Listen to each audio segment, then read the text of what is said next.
Hi, and welcome to the Candice Malcolm Show. I'm very pleased today to have a young guest on my show, Élie Cantin-Nantel. So Elie is a grade 11 student from Redeemer Christian High School in Ottawa. He's been involved in politics since the age of 14. Elie also has his own YouTube channel where he discusses politics, faith, and culture.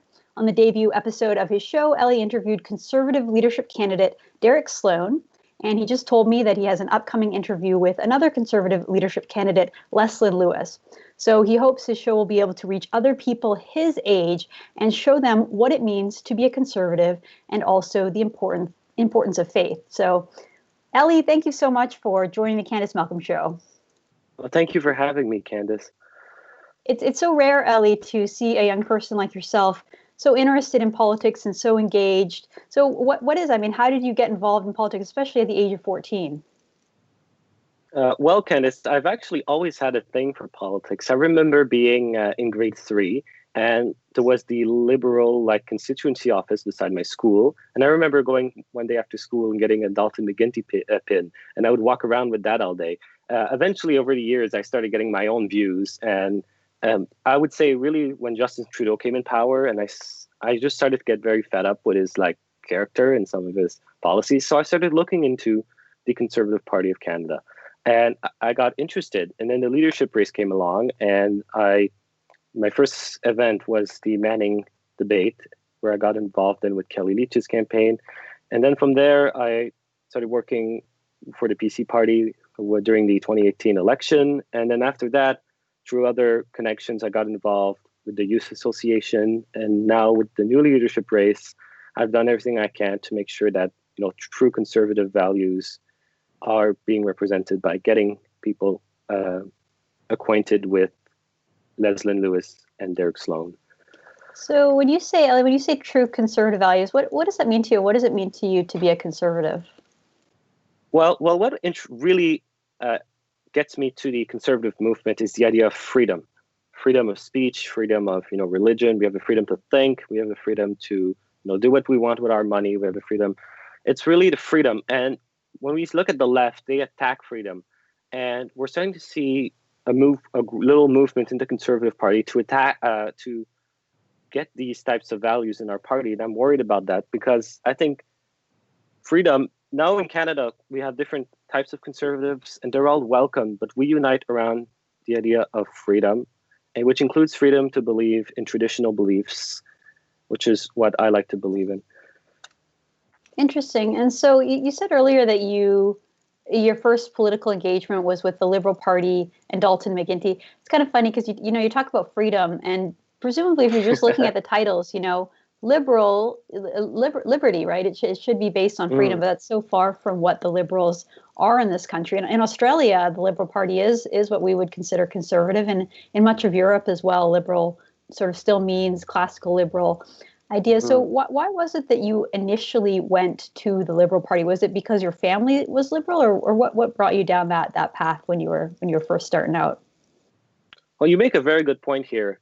And it really surprises me when, we see the Liberals being unliberal, because liberal is about being open-minded. And we see people on the left nowadays who call themselves liberal, and they are close-minded. They attack, Derek Sloan, and they attack Leslyn Lewis for their personal views.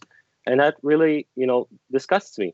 So I got involved with the Liberals. I was in grade 3. I wasn't the most, politically, knowledgeable person. And I guess I just like the word liberal, and so I got involved, and I just thought some of their policies made sense. And my parents are both scientists, so they tend to lean more to the left. So that's why I initially, hopefully we can edit this, initially became a liberal. And during the 2015 election, however, I didn't like Justin Trudeau. I have never been appeased by Justin Trudeau. I thought he was immature, and I thought that he was not somebody that I saw as the prime minister. So I actually supported Tom Mulcair in the 2015 election because I liked his character.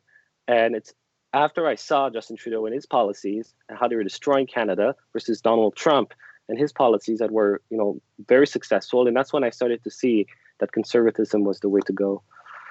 Interesting. You say that you see Donald Trump as being very successful. Can you give us a few examples or explain what it is about Trump that you like? Donald Trump came in and he broke the status quo.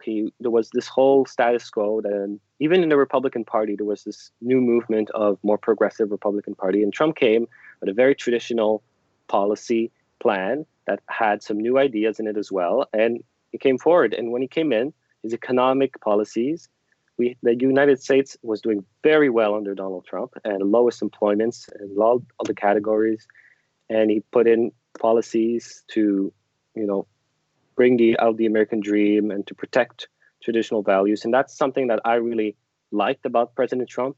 And at the same time, while he was doing that, Justin Trudeau was putting in bills that were restricting free speech, expanding government, and slowing down economic growth. Yeah, absolutely. It's such a stark difference. So, Elie, who would you say is your political hero or idol? Do you have a favorite politician, or it doesn't have to be a politician, maybe a favorite book that you've read or a thinker, and why? Someone you would recommend, for your people your age and other young people interested in politics, but they might not be conservative yet. Who would you point them to? Well, it depends for what audience. I think that if you look at a politician, Doug Ford is a very good example of a unifier. Doug Ford managed to swing people who weren't traditionally conservative while still having a traditionally conservative platform. I think someone like Ben Shapiro is, as a public speaker, is someone that I really like because Ben Shapiro is very, very honest and fact-based. I think in the States now, unfortunately, there are too many people who are, conservative, but they're only known because they're like rich, and that ends up putting a bad image on the conservative movement. So I really encourage all young people, stay away from those, conservative celebrities who don't know what they're talking about and that are only doing and saying things because they're being fed this narrative and they are wanting to get likes. You need to be wise and you need to look at real thinkers like Ben Shapiro, Dave Rubin, or Joe Rogan, because they won't have a partisan mainstream conservative view. They have their own views. And I think that those own views can make people from different sides come together and embrace the conservative movement. Yeah, they're far more authentic. And one of the things I find, especially with someone like Ben Shapiro, is how sort of unabashedly conservative he is, but also religious. And he's willing to defend religious views that in Canada, Elie, have become very unpopular. Like the lesson that I think a lot of people took out of the 2019 election with Andrew Scheer as a leader was like, hey, look, you can't be a social conservative anymore in Canada. You can't be a religious person and expect to run for public office. Whereas in the United States, there's still a very big religious portion in public life that says, no, we demand to have a voice. And so much so that the pro-life groups in the U.S. have been wildly successful. Why do you think there's such a difference between Canada and the U.S. in that regard? Well, I think Canada has always been more progressive on the matter. And when we look at the history of the church in Canada versus the States, we had places like Quebec that were run dogmatically by the church, and that caused a big backlash and a big unpopularity with religious customs and religious values. What I think happened, though, in the 2019 election is because Andrew Scheer didn't run a strong campaign. Doug Ford, who is also pro-life, ran a very strong campaign, and he even had in his campaign that he wanted people under 16 when they got an abortion, that their parents would have to get a signature. And he put that in his platform, and he won anyways. And they never discussed this because they had other things. He had other more bold policies to talk about. So what happened in the 2019 election, and this is what worries me now with where the Conservative Party is going, is that Andrew Scheer didn't have a very strong platform, and he wasn't a very strong candidate. So they managed to pick abortion and gay marriage as issues for why you shouldn't vote for Andrew Scheer, despite the Conservative Party policy saying that a conservative government cannot introduce legislation on both of these issues. But now what concerns me with the Conservative Party is we still need to stand with our values, and we should look at what's popular. And I think what Leslyn Lewis is proposing to ban sex-selective abortion, this is something that 84% of Canadians agree with, because it's not about, healthcare. It's about, somebody not wanting a girl as a baby. And I think that is wrong. And the majority of Canadians think that is wrong. And I think that as conservatives, we should follow our principles and our values, and we should burst through the status quo and put forward bold policies that include abortion.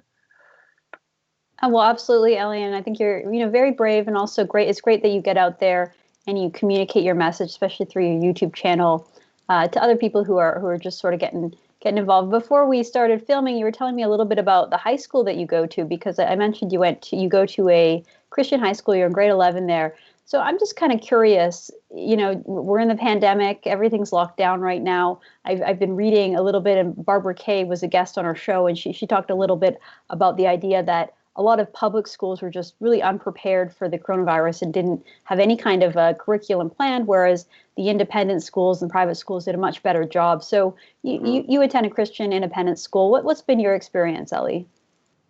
Well, I'll tell you, when I used to go to secular private school prior to that, and I've seen on social media the people my generation that are, unreligious and that are depressed all the time because the only thing they rely on is, superficial likes on their phones.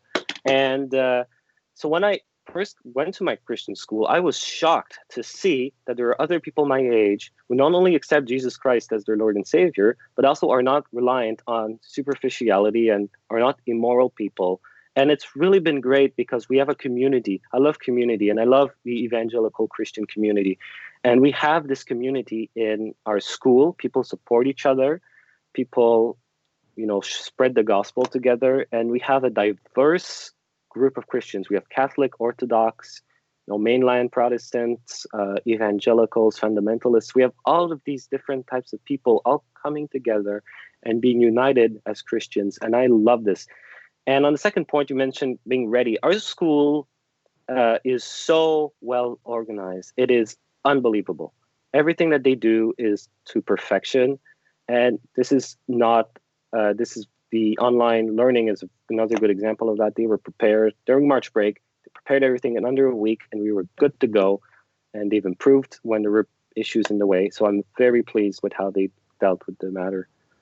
Well, that's great, Elie. I'm glad you have a nice community surrounding you, and hopefully you're getting through this time being stuck inside, not being able to see your friends and doing everything online. But it's great to see someone your age that's really just, talking and having this discussion and promoting conservative values and ideas. So, Elie, keep up the great work. I feel like you're going to have a great future ahead of you, and hopefully you'll come on again and engage with our True North audience once again. So thank you for joining us. Thank you so much. And if you're interested in checking out the work that I do, feel free to check out the Save the Gen Z. We're on Instagram, we're on Facebook, we're on Twitter, and of course, YouTube. And we have great interviews coming, 3 interviews coming this week with different people, including Leslyn Lewis. So you don't want to miss that out. Great. All right. Thanks so much. Thank you.